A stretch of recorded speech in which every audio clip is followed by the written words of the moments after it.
You are now listening to the Soul and Wonder Podcast, episode 29, The Return of Vitality.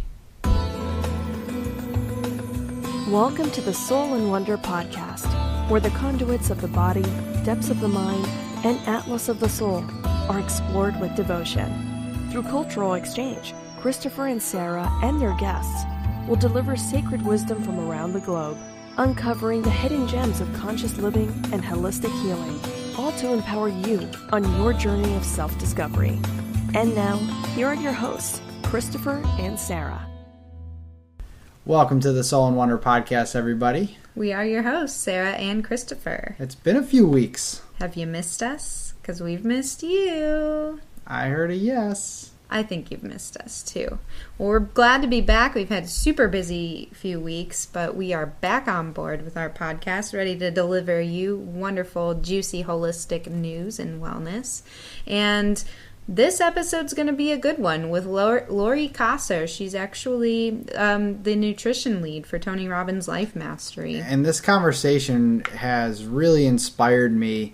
And you'll find out why, when you listen to the episode, but it's something that really resonated with me, and I'm really passionate about this one. So I'll let Sara tell you a little bit about who Laurie is, and then we'll dive into the conversation. Absolutely. So Laurie, as a longtime nutritionist and health coach, has worked with thousands of men and women who've struggled to find a way to eat right, lose weight, and the important part, keep it off. While Laurie's approach has always contained a holistic element, and she has long been interested in both spirituality and psychology, over the past decade she has occupied a unique vantage point at the intersection of various worlds, and that is precisely why we wanted her on our show. In particular, she has served as the nutrition lead for Tony Robbins' Life Mastery, as I'd said a minute ago, and has seen firsthand how health and wellness challenges are part of the same stew that keeps so many of us from finding our happiness. What has emerged for her is a realization that something vital is missing, not just from the traditional diet and nutrition landscape, but even to an extent the more health and wellness-oriented scene. The way we look at these subjects remains very linear and goal-focused, and she offers clients not only a new way of thinking, but a process, a proven method for ditching the diets and instead learning how to ultimately listen to yourself and your body and create your own health and nutrition solutions. And in this particular episode, we're going to talk about a lot of stuff about her experience, her personal story, but we're really going to dive into the book that she's working on that is really geared for men and their wellness journey. We're going to talk about juicy stuff like emotions, body image, things of that sort that we see are being addressed for the women in our society, but what about those guys, y'all? Yeah. So we are excited to bring this interview to you. And of course, stick around for the health tip of the episode. At the end of the interview, we'll be talking to you about Fresh Start. Yes, Fresh Start, our new ebook. Very excited about it. So until then, enjoy the conversation. Enjoy.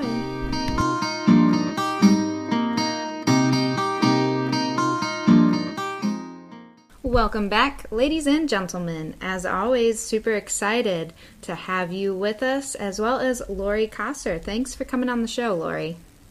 Great. I'm happy to be here, Chris and Sara. This is a topic we're going to love getting into, considering, what Soul and Wonder is founded on, health and wellness. And having that conversation that we had with you before the interview, talking about your new book and everything, it just got me really excited. So I'm super pumped to get into this today and hear some incredible words from yourself.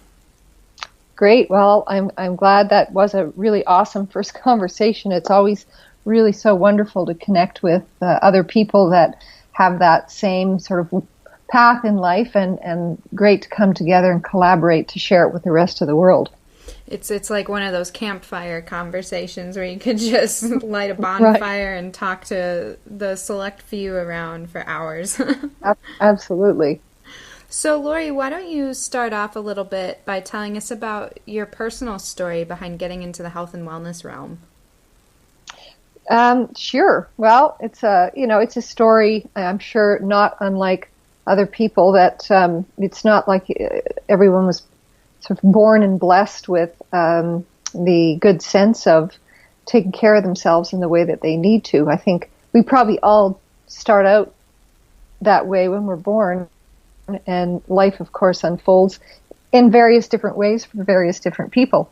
And in my own particular journey, I was very active in my early days, in my youth, and at school, through high school. I was an athlete. I played soccer, track and field.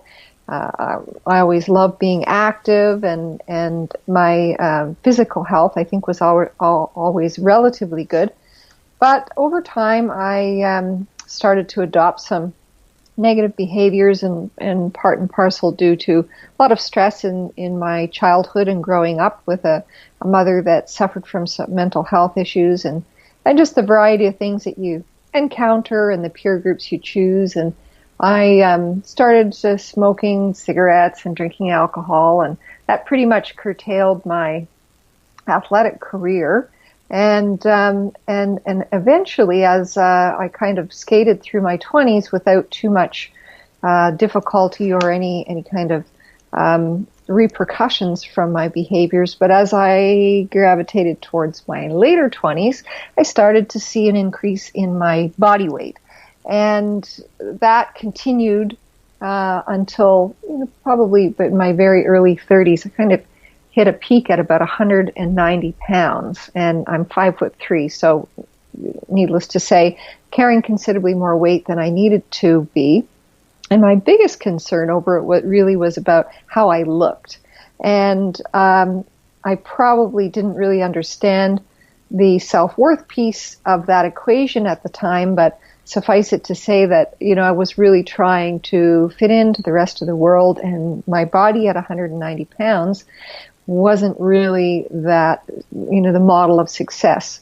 So I started back into fitness and working out, and I did some dieting, and in fact I did a lot of dieting. I think I probably could check off at least 120 different diets that I might have tried between 27 and 35 years old.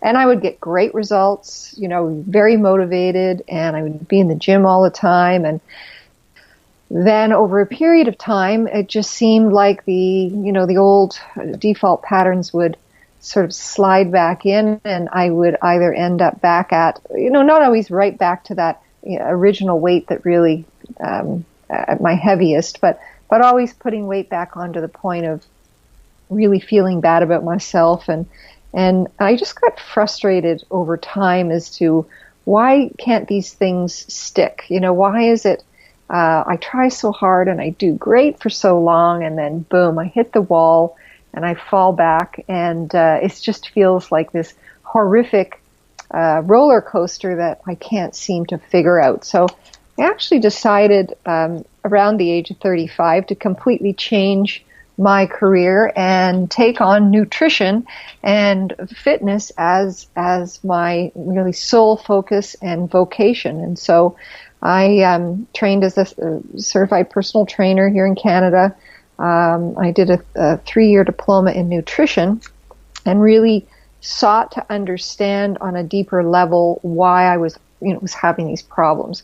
So that was kind of my, really what steered me in this direction. And as I could begin to understand things more, I started to experience a much better degree of health. And I really appreciated what it took to actually stay in that lane.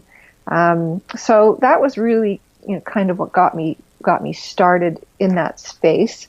I think that, that was sort of the early phase of my career, was very oriented towards biological nutrition. And of course, the inclusion of exercise. But I, would have to say, as I think we certainly figured out in our discussion, that things have changed. I will always carry that knowledge with me, but I certainly didn't get all the answers to my questions just from that. So, That's a really powerful story, and I'm glad that you threw in that last little bit too. That things have changed, but you always carry those what you studied. So you mentioned that you had some realizations that helped you sort of stay on track in that lane of your wellness journey. Do you mind sharing a little bit what you meant by that? Sure. It's really critical that what you eat, what you consume, has such an incredible impact on your overall health and well-being on so many levels. And that's one thing I will always feel passionate about, and really always in my own journey specifically, am very much into honoring the physical body and honoring from a spiritual perspective. And the food that we consume has as much power to heal as it does to harm. And it's really so much about looking at what it is you're about to put in your mouth and just asking yourself that simple question: is this going to bring me life force and vital energy, or is this life robbing and energy depleting? So that's something that's really fundamental, is the quality of the food that we put into our mouths. And then the other big piece was, there's no question that exercise is important. And I think that I often, in the early phases, particularly when I was struggling with eating healthy food because it wasn't giving me that sort of self-medicated hit that I was looking for, I would negotiate with myself by saying, just exercise a little bit more. Just, you can have this if you just run a couple extra miles. And one of the things that I really came to appreciate is that body composition really is primarily made up and controlled by the food that we're eating. And that exercise can certainly be a great adjunct, but it shouldn't be what we consider to kind of be the factor that determines the weight that we're carrying, or the excess body fat, or our over picture of wellness. So while I do believe to this day, I really don't look at exercise anymore. I look at body movement. And so those are things that are kind of fundamental, that, exercise, yes, absolutely wonderful. We need to keep moving as a species, but it's not the thing that really is the driver of, and certainly of the excess weight that we may be carrying. That makes sense. I'm so happy that you mentioned that, Laurie, because I went through my own personal transformation, as almost all of us have. But in regards to working out and exercising, I can remember so many times after coming home from the gym in my early 20s, I'll just grab this box of Cheez-Its and eat this before dinner, just to snack on something. And then I'm going to have a dinner, and the dinner, is heavy on the meat and dairy, and I'm not really getting the vegetables and fruits I need after a strong workout. And, I'll be fine because I just burned, X amount of calories on the elliptical or running or whatever, or lifting weights. And, I never really saw, sure, I was big and bulky, and that's maybe what I wanted out of it, but I didn't see the exact results I was looking for until I decided to switch my diet, switch my lifestyle, and really hone in on that. And that's really when the weight started to drop off. And I can say at this point, I'm the healthiest I've ever been in my life. And it's really a true testament to the healing foods that you put in your body. Mm-hmm. Well, that's great. And that's so wonderful to hear, because, it's not that I have anything against anybody going to the gym and working out and bulking up. But the reality of that is that you have to supplement your way to that body, unless you were born with these exceptional genetic profile that some people, genuinely are, but it's such a small percentage of our population. But you actually have to create an artificial lifestyle, really, in order to, and eat foods, supplement with vitamins and minerals and different types of things that create that sort of bulked up body. And from that space, you're not always getting all the other nutrients that you need. And when I say nutrients, I kind of mean more from a mindset and a heart space, and the things that actually really make us feel good about ourselves. So I think that when I look at food now, I think, you guys might agree with me or disagree, but I think in the nutrition world, we got really caught up in looking at food as protein, carbohydrates, and fat. And in my positioning now, I really look at food more as life force and energy. So I look at a food and I look at its energetic nature. And I think about, when I eat this food, what is the transmutation? What's the natural course of events that will take place in my body without creating any unnecessary or undue work from eating this food? So I kind of really just take that little paragraph and put it into really harmonizing with nature. Like, what is it we're naturally meant to assimilate and digest? And it's whole foods, in my opinion, right? And I think nutrition science, in a lot of ways, is really great and fundamental to understand certain things, but it's also kind of pinholed things into individual nutrients rather than looking at like an apple as a whole, and the fact that the apple kind of contains all of the trace minerals and vitamins, all of the phytonutrients and the fiber, everything that the body needs in order to extract the maximum amount of energy, allow the digestive system to process that with a minimum amount of energy, and really kind of keeping everything in balance. So again, I take everything back to looking at that the energetic nature of food. And we can agree with that 100%, because that's exactly what we promote with our clients. And we've seen many of our clients, if not all of them, have tremendous success using whole foods. And I think it's incredibly important. And once they shift their mindset from categorizing foods from what you said, proteins, carbs, fat, etc., it's amazing to see their revelations that happen when they realize that they were limiting themselves because of putting food into these categories, and getting rid of those labels and going the more intuitive route, the more spiritual route. It has opened up a whole new world to them, and it's so powerful to see them come to those realizations, much like we had to come to with ourselves as well. Right. Yeah, and I think that it's really a reflection of the world we live in, and it's very pervasive in the Western diet, and the advent of the shift away from whole foods, and then really creating this very palatable food. Mm-hmm. I can't say the word. It starts with P. Palatable. There you go. Palatable. Palatable food. The palatable food, and really, understanding and appreciating that you can make a lot of foods a lot cheaper using food ingredients, but kind of monopolizing them and manipulating them, and making our foods into these, what we see as these refined foods. I heard someone refer to it the other day as adult baby food, because when you get these overly refined and processed foods, you don't they're easier to swallow. You don't have to chew as much.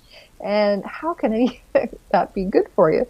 But, because again, that's when we say, oh, well, we'll eat these foods, but we'll just take digestive enzymes, so that we take these supplemental enzymes in order to do the work that the body would naturally do if we were eating the foods that help that whole enzymatic effect take place. So I think it's kind of interesting how we've ended up in this place. But at the same time, there are a lot more people that are taken in by this type of diet, just simply because of its a very drug-like quality to it, right? Mm-hmm.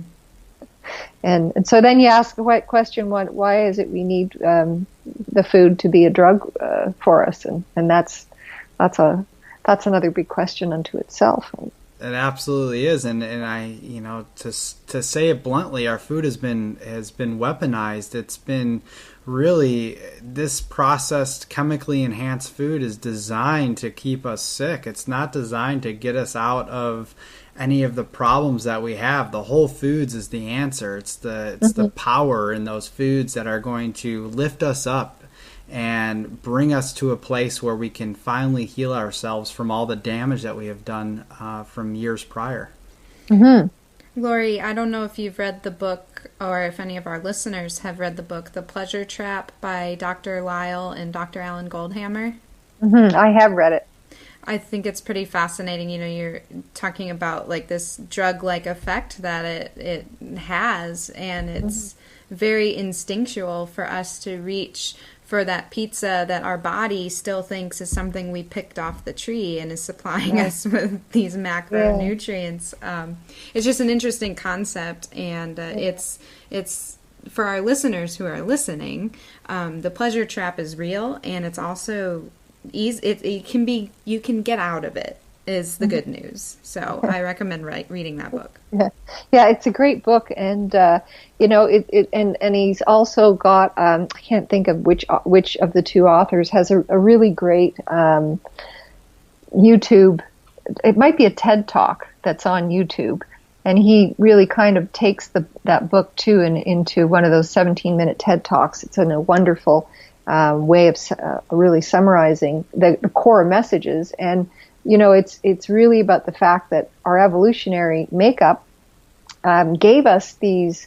You know, there's really two fundamental areas that we look at with how do people get into this trap, and it's really that obesity does not come from hunger, true biological hunger. Obesity comes from appetite, and appetite and hunger are all kind of governed by the hypothalamus, but the appetite is the desirous effect, and that's the pleasure trap. That those biochemicals and neurotransmitters of seeking food, and that the origin of it was that we were given those neurotransmitters to remind us to go seek food, and then remind us of what tasted good.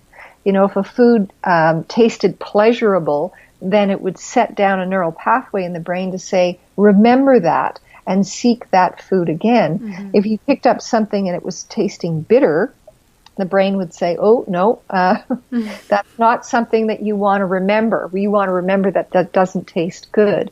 And so, again, I think that it was something that was really brilliant in the evolutionary stage of design, but it's kind of come back to bite us in the butts a little bit with the fact that food manufacturers have figured out how to make foods excessively pleasurable. And then, you know, there's some of us that have a little bit of faulty wiring that could actually be more vulnerable to that. And that's where an addictive tendency arises around food, that a lot of people really struggle from. You explained that perfectly. Yeah, absolutely. So I think to kind of segue into this, are you able to tell us a little bit about your experience as the nutrition lead for Tony Robbins' Life Mastery?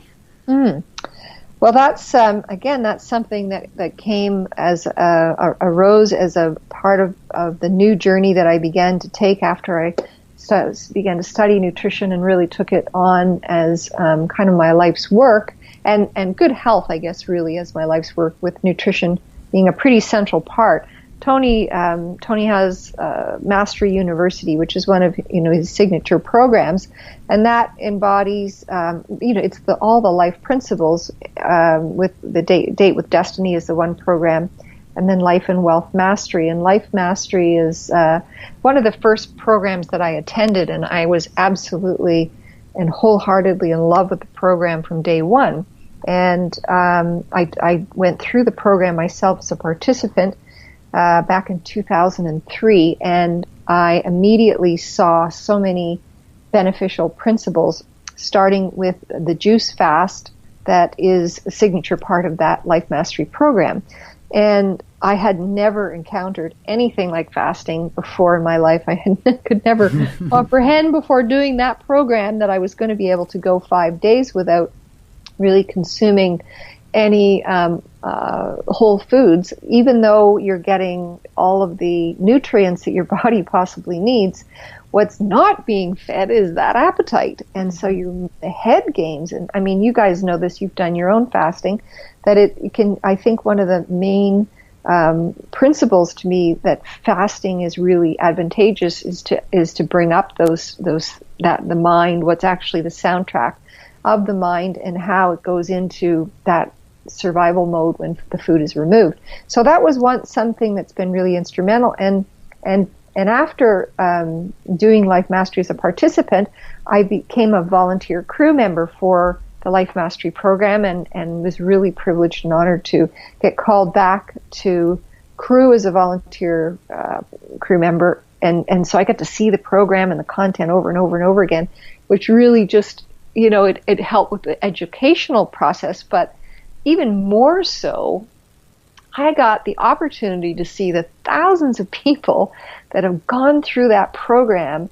and to see the diversity of how people respond to doing these types of things. And these people come from all walks of life. Economically, it's a solid mix of gender, age, so it really was an incredible platform to observe human behavior around this whole thing of food and nutrition. And so I've just always been so incredibly passionate about the program, and the program continued to grow and grow as I think health and nutrition became more, mainstream. And as a result, the numbers of the program grew, and I ended up being invited to come as a subcontractor and work in a paid position, which was really, to me, I pinch myself sometimes to think that I get paid to go and do these things in really great places around the world and work with fabulous, like-minded people. And, and there's a whole treasure trove of experts that come through the program and speak to the participants, all while we're doing, they're all doing this juice fast. So I think that a great deal of the work that I focus on now in my current body of work has really arisen from literally the thousands of people that I've met and engaged with through the Tony Robbins program. So I feel very, very blessed and privileged to have had that opportunity. That's incredible. Your personal development through that is really cool, and being able to share that space with so many people who go through these transformations just had to be such an empowering experience. Right. It is. It really, really is. So right now, you are working on a book, which I'm really excited about, because the conversation we had the other day talking about the book and what it entails just really got me going, and it's something that I can totally relate to. So can you tell us about that right now and what you're doing? When is that coming out? Tell us a little bit about, again, the details of the book and so on. Yeah, I'd love to. It's been very, very exciting for me, and at the same time, it's been a journey, to say the least. The book was really born out of a desire. I went to university at 47 for the first time in my life, after I had done my nutrition diploma and had been working, had a wellness center. I decided that I needed to go back to school for a couple of different reasons. I wanted to understand more of the hard sciences. Well, I think that my nutrition diploma was highly valuable, and I learned a lot of practical information. One thing I think was lacking was more of the hard sciences, and really understanding the inner workings of the body from a biochemical standpoint, from a physiological standpoint. So I decided that I wanted to embark on this journey. I never went to university when I was younger because I was a party girl. When I quit athletics, I was drinking and smoking, and that really wouldn't have been too conducive to going to university. So I just never did it back then. But after I started to regain my health, I felt like, I can do this. I really want to go to university and have the full-on experience. And so I had a couple questions when I went into university, and one of them was, what are the more fundamental aspects of our physical, biological beings, and why are people struggling so much when you give them all the hard information that they need to know about what they should eat? Why are they still continuing to struggle? And I found out very quickly that the biological sciences weren't really going to provide that answer. I absolutely, when I spent 4 years back in university, it was the most incredible experience of my life. But it taught me an awful lot from a psychological standpoint, because after having been a trained nutritionist and with a fairly regimented regime, I went into university, got completely consumed with the amount of work and study and change in lifestyle, and started putting weight back on. Right? Mm-hmm. And while I hung on to my nutrition plan and whatever, as much as I could, I could just see it slowly eke away and take less of a priority. And so, I never really, I think I got to the end of the 4 years and thought, wow, I know a lot about microbiology that I didn't know before. I know a lot about biochemistry and genetics and neuroscience, but I still really haven't answered the question about why, when we know what we know, we still struggle. And so I kind of looked at I liked school so much, I was going to carry on and do a graduate degree. And I realized, though, I took I guess what they call a gap year to figure out what I really wanted to do next. And I kind of realized, now I was 51 when I graduated, and my husband very generously sort of sat back while I went back, when I went to school and threw myself wholeheartedly into this. And I thought, before I just jump into graduate school, maybe I need to consider his role in all of this. And so it just took a year to kind of think about where I wanted to go next, and continuing to look at my own health and wellness and say, so now I have all this medical sciences and this biological information, and now I need to get my weight back under control, get my fitness program back online, and I started still really asking myself the question as to why are these things so hard to make a permanent part of my lifestyle? Where are the blocks? And so my thesis really, I kept looking at different graduate programs, and none of them really fit the bill.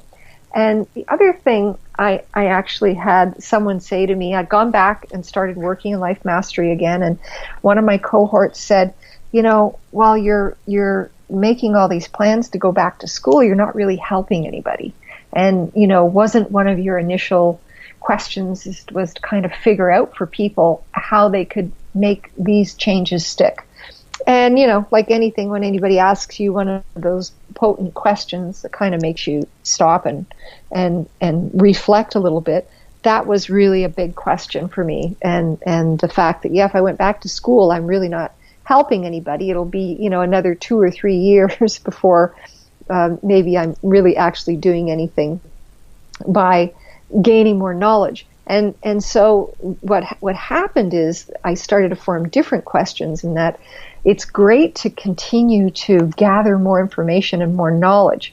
But what the missing piece kind of was then was, what is the actual experience of, I need to experience the whole, I have to ask the questions and then experience the answers. So I kind of decided that I think I might like to write a book, and the book instead will take the place of my thesis. And so I'm going to do these experiments on myself to try and sort out why I'm struggling with these questions, and then gather data and information and write about it and start talking to people. I maintained, as soon as I graduated from school, I went back to doing some coaching and working with people on a very limited basis, because I didn't really have a bona fide business with a structure. But I was always meeting people that would say, could you just help me with this or help me with that? So I kind of continued to start utilizing those questions that I was asking myself with other people. I started looking at the experiments I was doing with myself and seeing how those experiments would translate in someone else's experience. And it really took me in a different direction. So the book has taken a lot of different morphs since that was almost 5 years ago to now. And now, to sort of fast forward, it's become a book that is being primarily, it's being written for men and women, but it really is it's really the story of a man's journey to wellness. And the reason that it ended up that way is that for whatever reason, I have, over the course of my coaching life and time, worked with a lot of male clients, and I've had a really interesting journey, and I've learned a tremendous amount when I've been working with men. And I see that there are definitely some differences between the struggles that men may have with food, with their body image, and with all of the different, and with weight loss and all the different aspects that go into that sort of that bigger picture of health. And I recognize that in the marketplace that women are a much bigger target, and programs are more primarily designed and based for women.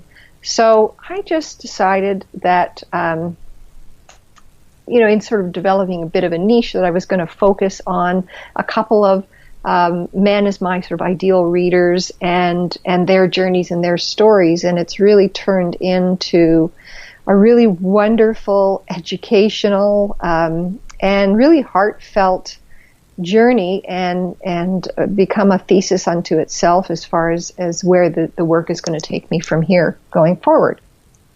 And what about some of the blocks that you're finding are very common with men in their wellness journey? Well, I think probably one of the most significant ones is, when you look at what eating and what food means to people in general, and I would say this is across the board, it's generic between men and women, is that food is and eating is unconscious, it's emotional, and it's habitual. I think that crosses the genders. Yet and there are a lot of men that recognize that they eat for emotional reasons, but they really have no comprehension of where that comes from or what to do about it. And I think that in our society, that there is an element of devaluing of that sort of emotional being in a man. I don't think a man is necessarily encouraged to really investigate his emotional landscape to the degree that women are. And what I think I really came to understand, and how I look at my body of work now, is when I really started to look at energy and energy medicine. And I came across the whole concept of the yin and yang in both the Taoist alchemy and Chinese medicine, where they basically, look at it upon the entire structure as a body of masculine and feminine energy. And so not looking at things as gender or sexual, that masculine and feminine energy exist in both men and women.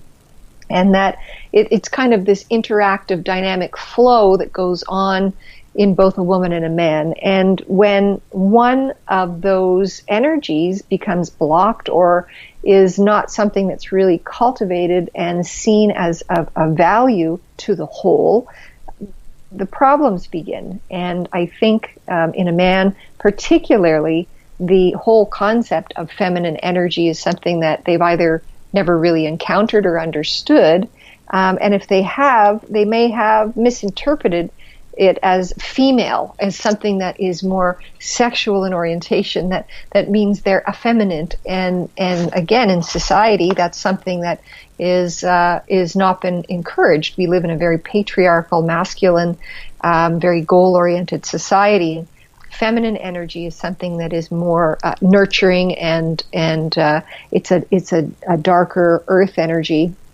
And I think it's just something that it's becoming more and more evident as I see people kind of looking from a consciousness level that it's something that's interesting. But I still think there's a lot of work that can be done to educate both women and men into the importance of a really integrated man is able to embrace both the feminine aspects of his energetic nature as well as his masculine, if that makes sense. Mm-hmm. I can profoundly relate with everything that you were saying. And as we talked before, thank goodness for that. It's something that has been a core theme of my life since a young age, and really being heavily influenced and around my mother, and I think just beyond that, I was just naturally have more of that feminine energy. And it's something that it was difficult for me to embrace for such a long time because of the society that we live in. But as of, the past 6-7 years, I've been speaking more freely about this, and more so now, and just really encouraging men to find that within themselves, because having that balance is just such an important thing. It's so key to someone's well-being. Mm-hmm. And having that and expressing that feminine energy myself, I think I can help to shine a light on that for a lot of men. And I'm really excited about this book and what you're doing, because you're bringing something new to the table. You're putting a twist on something that a lot of people aren't doing. So I really applaud you for your work for that. Well, thank you, Christopher. I appreciate that, and it's very validating to have a man sort of listen to the body of work and understand and appreciate, and also to be encouraging in that it's a woman that's still delivering the information. One would ask oneself, what makes you qualified to talk to men about these things? And I think that it's just through the course of the work that I've done with the male clients that I've encountered. I've had 2 male stepchildren, and I have a husband and a father and 2 older brothers, so I've had lots of encountering there. But I've also always really enjoyed the masculine energy, and when you see an integrative man where he's really comfortable in his skin, I think is so much more attractive in so many ways. And I think that, again, men are still latched onto the way they look as being that, the sort of the signature of success. And so it's really what I typically find is that we start a different conversation between myself and the client that I'm working with. And I start asking different questions as far as things like, in the body that you're in right now, could you find acceptance? Could you be completely accepting of yourself? And a lot of times the answer is no. I don't look the way that I want to look, and I don't believe that society values the body that I'm in right now. And so, no, I can't accept myself. And I think that's a real hardship, and that it's a tough question to ask, and it's a tough answer to hear. And I think that, again, part of my working with men is that I feel a tremendous amount of compassion as a woman and as a mother and as a wife. And I think to myself, I know a lot of women suffer from the same thing, but there's lots of bodies of work out there that are addressing it, whereas I don't know that when a man is asked that question that he really knows what to do with it. I could answer the question and say, no, I don't accept myself, but I have no idea what to do about that. So that's really sort of the part and parcel of a big part of the book, is to how can we really understand and appreciate what it is that you want from life, and what may be missing that you don't even really understand. I used to always ask people, what is it that you want? What's your goal, or what is it that you want?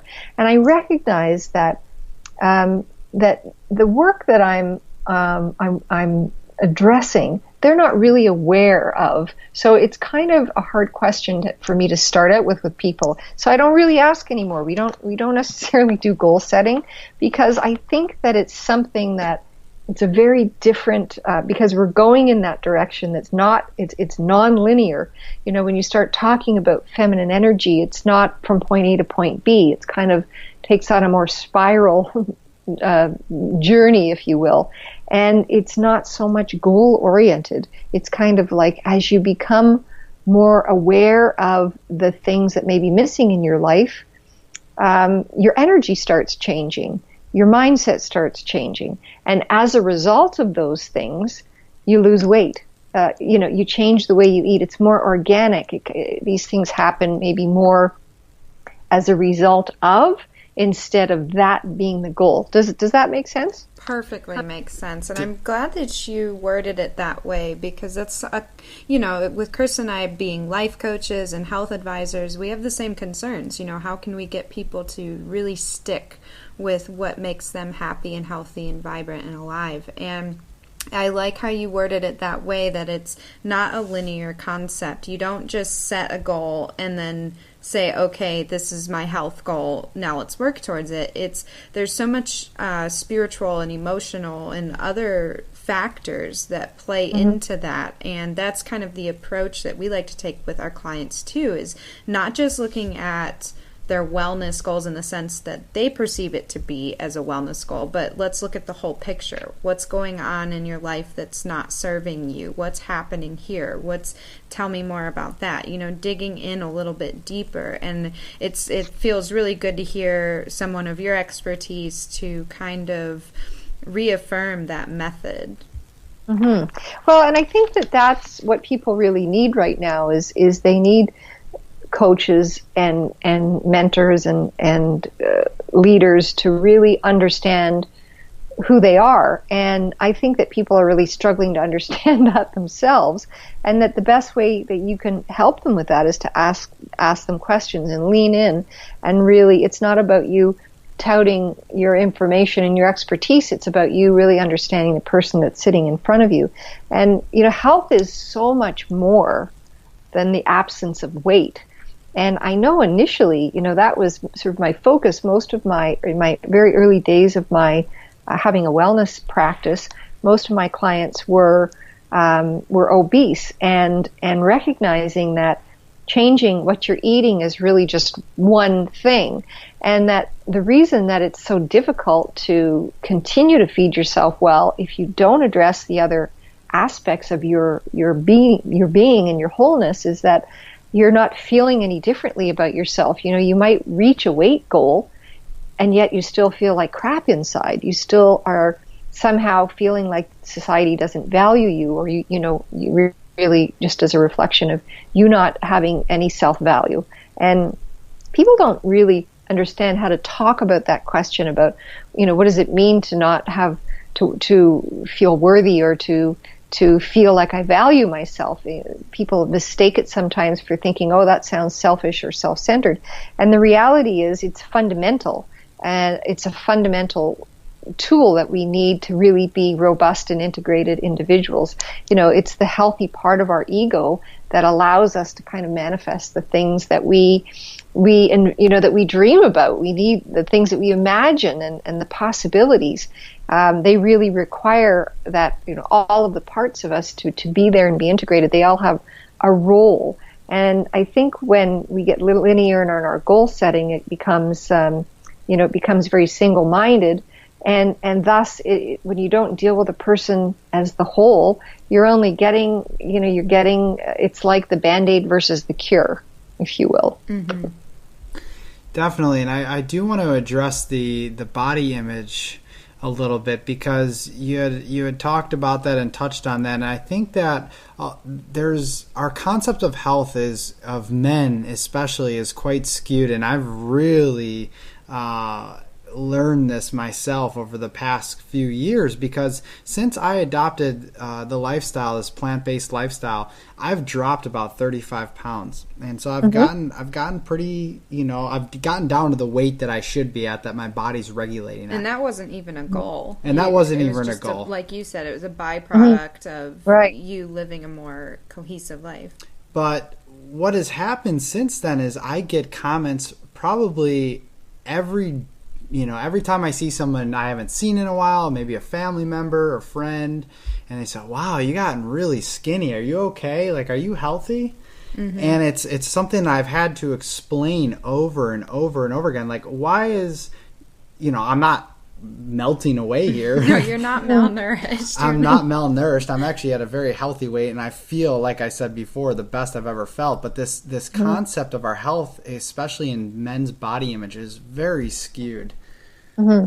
Well, it is very skewed, and I think that it's a struggle that I entertain at Life Mastery quite regularly, because there's a lot of younger guys that are that come to the program, and they are of the mindset that during this fast they're going to lose whatever muscle mass they've had, and they need protein, and and they get really freaked out by this whole fasting idea and this plant-based diet, and how am I going to go back into the real world and keep my muscle mass, and I'm still trying to work on that.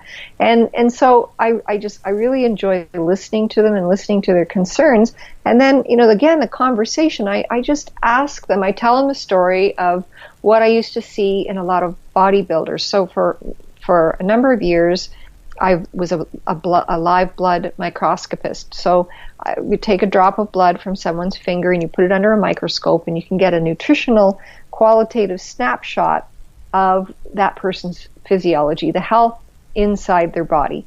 And the blood doesn't lie, so it's in real time, and it goes under a microscope, and it's magnified 40,000 times. You can see the structure of the red blood cell and the white blood cells, and then the environment that the blood cells, the flow that the blood cells are traveling in.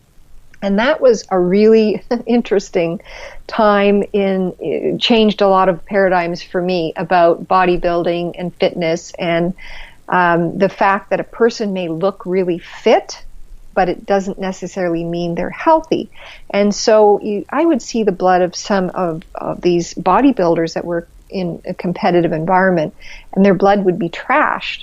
And I would think, well, how is that when they clean eat and they, they're taking all these steps towards great health, but the reality is what they're actually doing is so far away from nature that it was creating, they actually have to construct an artificial environment in order to achieve this look and this amount of muscle mass and the tearing down of muscle fibers and the lactic acid and all these different things.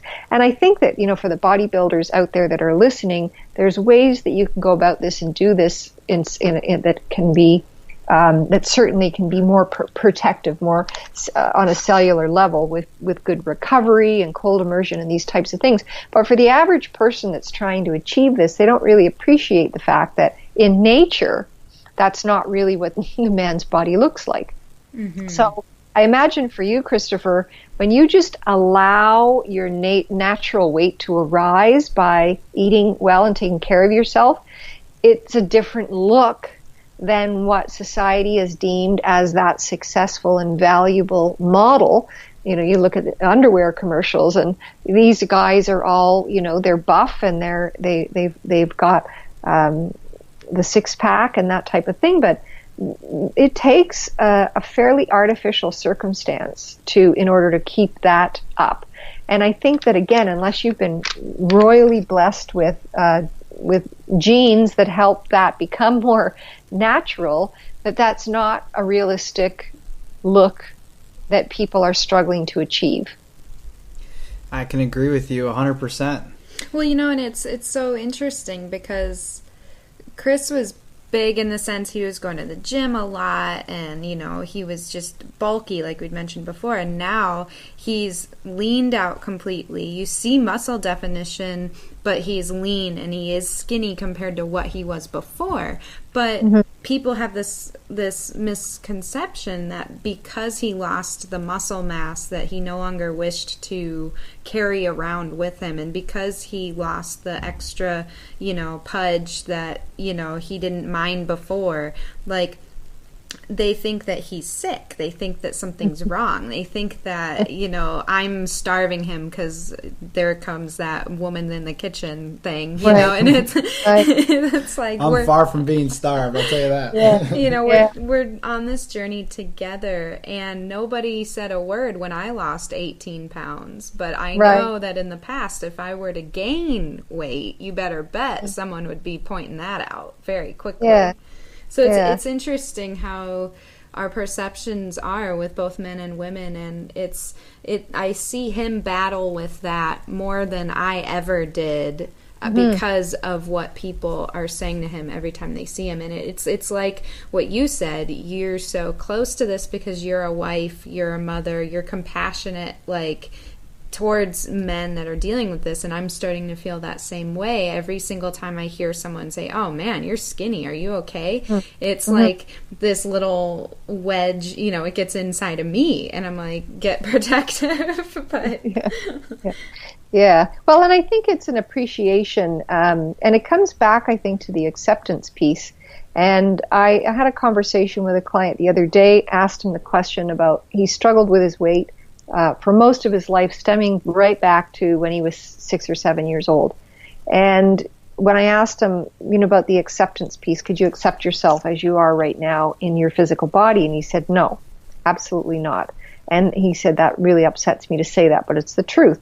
And I said, if society all of a sudden shifted, you woke up and went tomorrow morning and everything had changed, and society all of a sudden deemed the physical body you're in right now to be the success model, and you got up in the morning and turned the TV on, and there was your picture as the poster boy in the underwear commercials, and that your body type right now was what was valued as the success model. Do you think you could accept yourself then? And he said, yeah, probably. And so it's very pervasive as to the messages that are kind of drilled into our head as to what a successful man looks like and what a man thinks he needs to look like in order to get the great relationship and the best job. And I think it just goes back to really the objective, I think, in the body of work that I'm in the book is to get to that place where you can be comfortable in your own skin. And being comfortable in your own skin, let's not mistake that for being passive. And I think that that's where sometimes when we talk about feminine energy, that people think that that's somehow passive, and it's not, it's not that supercharged. We see a lot of, I see a lot of work and platforms based on how can we supercharge ourselves and make ourselves out to, the maximizing our potential. And I think that that's all wonderful, and it is got a very valid place, that once you get yourself into a state of balance, that you can then kind of look at that supercharging. But a lot of people want to go directly for that, I want to get that hit, I want to get that juice. And again, it comes back to energy, management of energy as kind of an overall goal, and that vitality. When you think about, and again, I'll just say it as I laid it out in the book, in part 1 of the book, we talk about impotence. And impotence is a thing that a guy has a lot of concerns about, and really a lot of his way he views himself is based on that degree of vitality. And I mean, we see older men now engaging in we look at all these commercials on erectile dysfunction, and so you can see how it permeates our culture and how important this is, that, we need to be able to have this vitality and this vital life force. And that really comes from, taking care of ourselves as an energetic level. And it's about managing and balancing our energy within nature. If we just look at the laws of nature and we balance ourselves in a way that is in harmony with nature, then I think a man can have a lot of vitality and longevity up until the point that he dies, whatever age that may be. Mm-hmm. And I think it's a misconception, like anything else, that for some reason, that it's something else that we're looking for. And vitality can be taken from us at a very early age.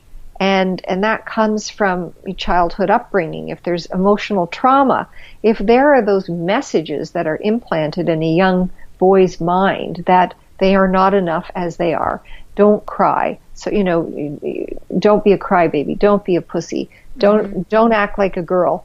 Those messages, they start in the schoolyard, and they're perpetuated sometimes by well-meaning older siblings, and even the things our parents say as far as how they treat a boy or they treat a girl. And I think what I see happening is that men, as you grow into manhood, you don't have that container for managing your emotions, because you've basically been told to kind of reject a certain set of emotions that are an integral part of informing us energetically as to what's happening to us in the world around us. Does that make sense? That makes perfect sense. I'm really, really excited to read this book. When do you plan on having it finished?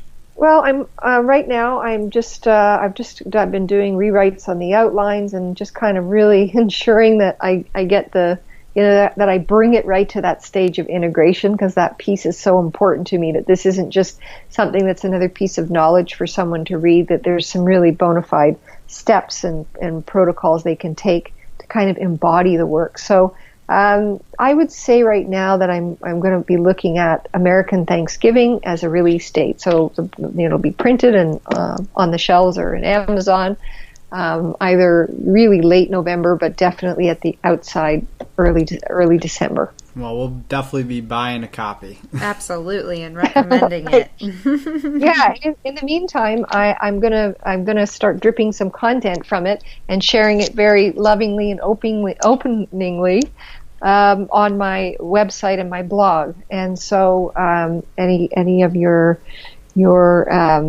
listeners that are interested, I'll start. I'm just so excited to share this work with the world, and I hope they'll come and visit me there. And if they have questions that may have arisen from listening to this, I am always just so incredibly passionate and honored to be able to address them if I can. So. And where can our listeners contact you or find you if they're interested in connecting?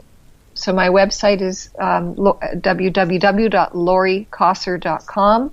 And I have my blog. You can find my blog there, or on my Facebook page. I have both a personal page, you're welcome to friend me, or my fan page, which is at Laurie Cossar fan page. Love it. I can send you those links as well. So that's perfect. We'll post them in the show notes so people can click right on them directly. Great. Absolutely. Well, you know what, Laurie? Do you have any last words of wisdom you'd like to share with our listeners before we let you go? Wow, that's always a loaded question, yet you're asking for just that one thing. I guess that the thing that really, if I took all of what I've come to know and experience and study, boils down to one really sort of fundamental thing. If you can just be comfortable in your own skin at whatever size, and really kind of embrace the person that you are, and see that shell as just something that's temporary, and that there's so much more material when you do the inner journey. So just, really the sooner you can kind of bridge the gap between where you are now and just being yourself, there's such magic there, and just keep that kind of out in the distance, and as something to kind of work towards. So really just engaging and being who you already are, that there isn't anything that you really need to do. If you choose to do it, that's fine and that's great. But, we're all we have such incredible potential already within us. Beautiful. Very well said. Awesome. Well, we really appreciated you coming onto our show, Laurie. Thank you very much. Thank you, Laurie. And thank you to both of you and to all of your listeners. Awesome interview with Laurie. Can't wait to read her book. Yes. We're excited. So now we have the health tip of the episode. Thanks for sticking around for that hour. Glad to have you here. Are you not sure you want to commit to an entire lifestyle change or program or a long-term relationship with one of us as your health coach or advisor? You kind of want to just dip your toes in the water and test to see if this whole holistic realm is for you. That's precisely why we created the free ebook Fresh Start. And that's right, I said free. You can go right onto our website and download it for free. And the reason we did this is because we had a lot of people coming to us with questions and concerns, not quite sure they were ready for that full-on change, but they kind of wanted to just dabble in it a little bit here and there. So we created Fresh Start, which is 7 days of clean eating recipes and a sample meal plan. That's how many recipes? 24 total, because that includes snacks, and they're all tested and tried by us. They are delicious. Yes, we've created them ourselves. So we've also had people go through our Eat to Thrive program, and this is modeled off our Eat to Thrive program. So we know for sure these recipes are good. But it's not just recipes, because here's the thing. Holistic wellness doesn't just talk about diet. It talks about everything. How much how involved, should I say, are you in your self-care routine? Well, we've incorporated a self-care checklist with goal setting and action steps and questions to help you see the areas of your life or the areas of your self-care routine that need a little bit more fulfillment so that you can be stress-free, balanced, happy, and just a big old bundle of self-love. So on top of that, we've also incorporated a mindfulness breathing technique to help you with these changes over the next 7 days. So Fresh Start is just a really good way for you to try it out and see what all the fuss is about, see if you kind of like it. And if you do, then you can talk to us a little bit more and we can help encourage you along your health goals and your health journey in a much deeper, intimate approach. Yeah, and you can always schedule a free chat with us. We love talking to you, and it's something that we want to help you. We want to help point you in the right direction and help you on your journey of personal transformation. So again, we love talking to you. Feel free to contact us with any questions or concerns, and we will be there for you the whole way.